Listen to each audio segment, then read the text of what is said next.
Je vous présente Alice, qui habite Paris.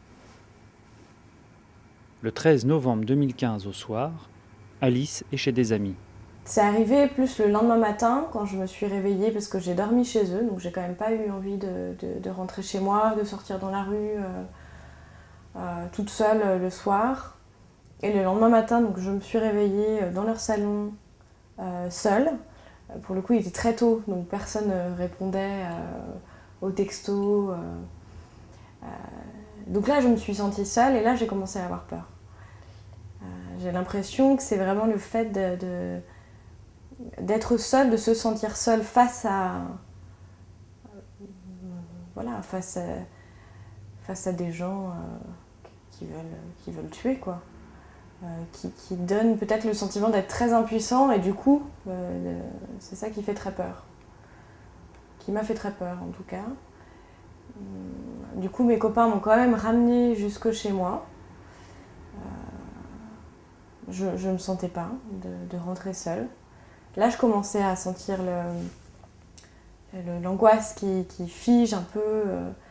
Je commençais à sentir ce froid-là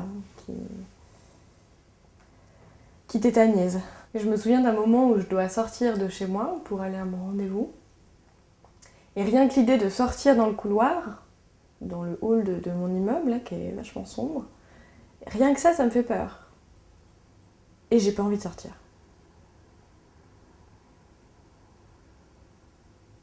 Je dois vous préciser, Alice est psychologue.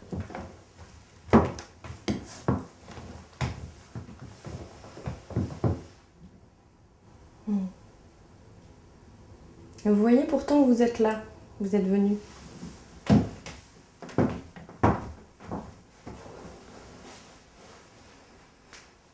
Mais oui, je suis venue parce que j'ai vraiment besoin d'en parler. Je me suis rendu compte assez vite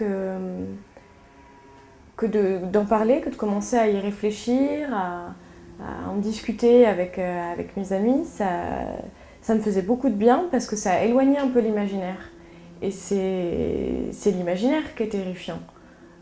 Quand on commence à se faire des scénarios, moi rapidement, je commençais comme ça à avoir des scénarios de ce qui pouvait se passer dans les jours à venir et ça, c'est terrifiant. Et du coup, d'en discuter, d'y réfléchir, sans forcément être dans la volonté de comprendre ce qui s'est passé dans la tête de ces gens, mais en tout cas d'essayer d'y réfléchir, d'y mettre du sens, de mettre des mots, ça permet quand même de mettre de côté vraiment l'imaginaire. Et du coup d'être moins envahie par l'angoisse. Et au bout de quelques jours, assez vite, je trouve, j'ai eu le sentiment que les gens avaient déjà besoin de parler d'autre chose ou envie de passer à autre chose. Et du coup, même avec mes amis, je finissais par me sentir seule parce qu'ils avaient envie de parler d'autre chose et que moi, il y a presque que ça qui m'intéressait. Et je trouvais ça fou. Je trouvais ça fou qu'ils aient plus besoin d'en parler, déjà. Oui, c'est étonnant.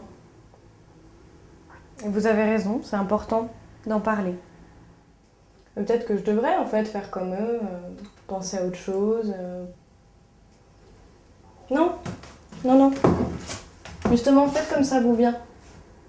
Il y en a qui ont besoin de revenir à leur quotidien, d'arrêter d'en parler. Vous, on entend bien que c'est important pour vous d'en parler, de continuer à y réfléchir. J'ai eu beaucoup besoin d'entendre des gens questionner. Du coup, moi, ça me remettait aussi un petit peu en mouvement dans ma tête. Et du coup, après ça, j'ai eu besoin d'écrire beaucoup. Ça m'a sorti un petit peu de la stupeur. Mais au bout d'un moment, on se remet dans une certaine insouciance, quand même. On garde en tête qu'il peut se passer quelque chose. Mais c'est comme si on était à nouveau dans l'illusion de ne pas être mortel.